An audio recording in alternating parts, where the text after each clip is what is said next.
तो दोस्तों, आज के समय में किसी भी देश को कितना भी सहयोगी मित्र क्यों ना कहा जाए, वह किसी का सगा मित्र नहीं है। और खासकर आज के समय इसका सबसे बड़ा उदाहरण अमेरिका बन रहा है। और अमेरिका की हरकतें साफ साफ दिख रही हैं कि ना तो वह अपने सहयोगी देशों का मित्र बन पाया और ना ही भारत जैसे भरोसेमंद देश के साथ मित्रता निभा पाया। दरअसल अमेरिका की ट्रंप सरकार, जिसे भारत का समर्थक माना जाता था, यह पिछले कुछ महीनों से जब से सत्ता में आए हैं तब से उनके द्वारा एक के बाद एक कड़े फैसले लिए जा रहे हैं। कुछ फैसले तो ऐसे लिए गए जो कि भारत के हित में और फायदे के लिए थे, लेकिन अब इन्होंने अगला निशाना भारत को ही बना लिया है। और खबर निकल कर आ रही है कि ट्रंप ने आने वाले इसी 2 अप्रैल से इंडिया और चीन के अगेंस्ट रेसिप्रोकल टैरिफ लगाने का फैसला किया है।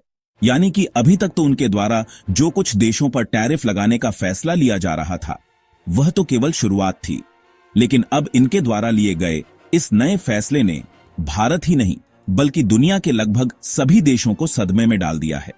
क्योंकि इनके नए फैसले से मुश्किलें सिर्फ भारत की ही नहीं बढ़ेगी बल्कि सभी देशों की बढ़ेगी, क्योंकि अमेरिका दुनिया की सबसे बड़ी इकोनॉमी वाला देश है और सभी देश डायरेक्टली या फिर इनडायरेक्टली अमेरिका से कनेक्टेड है। फिलहाल पूरी डेवलपमेंट क्या है इस वीडियो में समझते हैं, लेकिन आगे बढ़ने से पहले इस वीडियो को एक लाइक करके चैनल को सब्सक्राइब जरूर कर लीजिए, क्योंकि आपके लिए तो यह एक सेकंड का काम है, लेकिन इससे हमारी काफी बड़ी मदद होती है।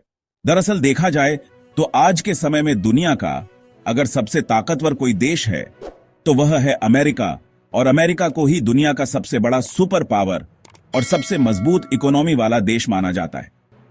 क्योंकि दुनिया का अमेरिका ही एक देश ऐसा है जिस पर दुनिया के 105 में से सभी देश डायरेक्टली या फिर इनडायरेक्टली किसी न किसी माध्यम से अमेरिका से जुड़े ही हुए हैं। जहां नाटो जैसे संगठन में शामिल सभी देश अमेरिकी इशारों पर ही कठपुतली की तरह चलते हैं, वहीं दुनिया का ऐसा कोई देश नहीं है जो कि अमेरिकी डॉलर को बिना इस्तेमाल किए एक दूसरे देश के बीच लेन देन करता हो। हालांकि यह तो डॉलर में लेन देन की बात हो गई, लेकिन अधिकांश देश तो ऐसे हैं जो कि सीधे तौर पर सामानों को खरीदने और बेचने के मामले में अमेरिकी व्यापारियों से जुड़े हुए हैं। बात पश्चिमी और यूरोपीय देशों की जाए या फिर मिडिल ईस्ट और एशियाई देशों की, ज्यादातर अफ्रीकी देश भी अमेरिका के मार्केट से सीधे तौर पर लेन देन के मामले में जुड़े हुए हैं।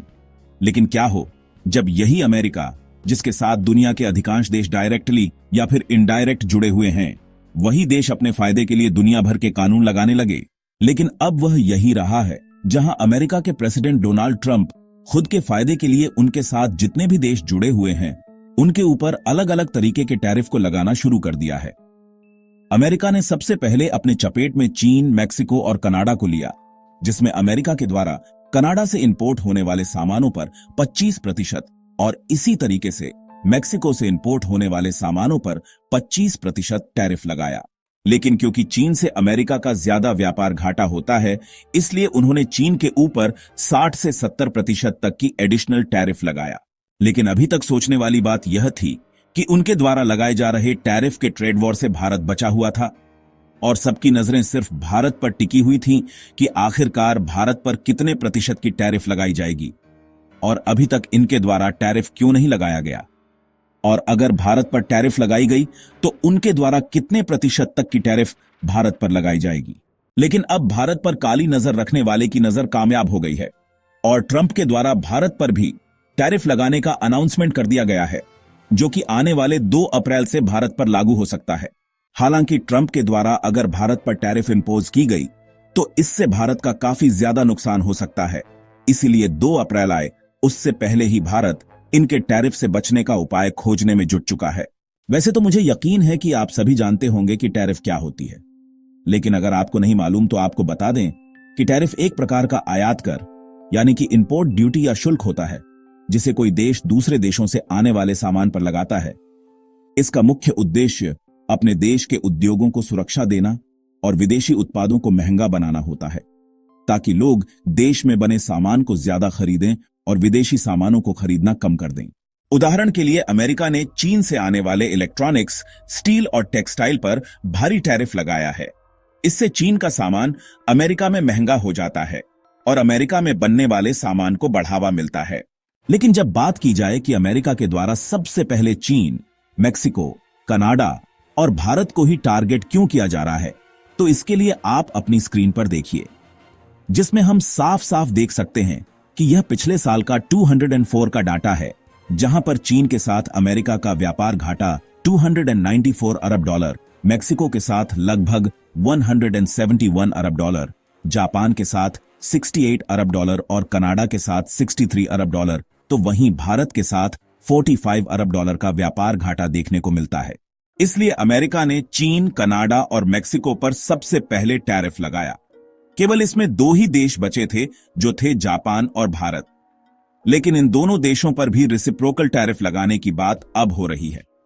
रेसिप्रोकल टैरिफ एक ट्रेड पॉलिसी है, जिसमें एक देश दूसरे देश के आयात पर उतना ही टैक्स लगाता है जितना दूसरा देश पहले देश के आयात पर लगाता है। और इस तरीके की घटना आज से पहले भी भारत और अमेरिका के बीच हो चुकी है।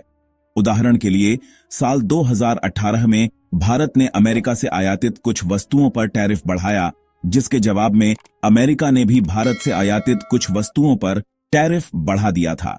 फिलहाल अभी इसके सॉल्यूशन पर भारत ध्यान दे रहा है और भारत के कॉमर्स मिनिस्टर पीयूष गोयल इन दिनों अमेरिका के दौरे पर हैं, क्योंकि अमेरिका के राष्ट्रपति डोनाल्ड ट्रंप का कहना है कि भारत हमसे 100% से ज्यादा टैरिफ वसूलता है, तो हम भी अगले महीने से ऐसा ही करने जा रहे हैं।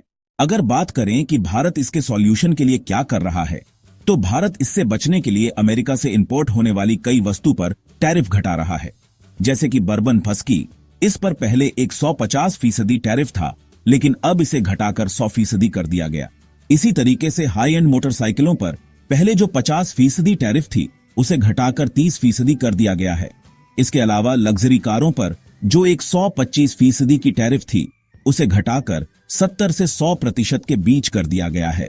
जबकि अगर बात अमेरिकी मार्केट की करें, तो उनके द्वारा भारत के प्रमुख निर्यात जैसे औद्योगिक मशीनरी, हीरे और आभूषण, फार्मास्यूटिकल्स, ईंधन, लोहा और स्टील, कपड़े, गाड़ियां और केमिकल्स पर अमेरिकी टैरिफ दरें आमतौर पर 2% से 4% के बीच होती हैं। लेकिन अब यानी कि 2 अप्रैल से इन सभी चीजों पर टैरिफ बढ़ सकता है। यानी कि या तो भारत अमेरिका से ज्यादा प्रोडक्ट्स को खरीदना शुरू करे, या फिर अगर भारत अमेरिकी प्रोडक्ट पर टैरिफ खत्म कर दे या कम कर दे, तो अमेरिका भी भारतीय प्रोडक्ट पर टैरिफ खत्म कर देगा। हालांकि इससे भारत जैसे विकासशील देश की अर्थव्यवस्था को भारी नुकसान हो सकता है। बाकी आपको क्या लगता है कि भारत इसका कोई तोड़ निकाल पाएगा या फिर नहीं?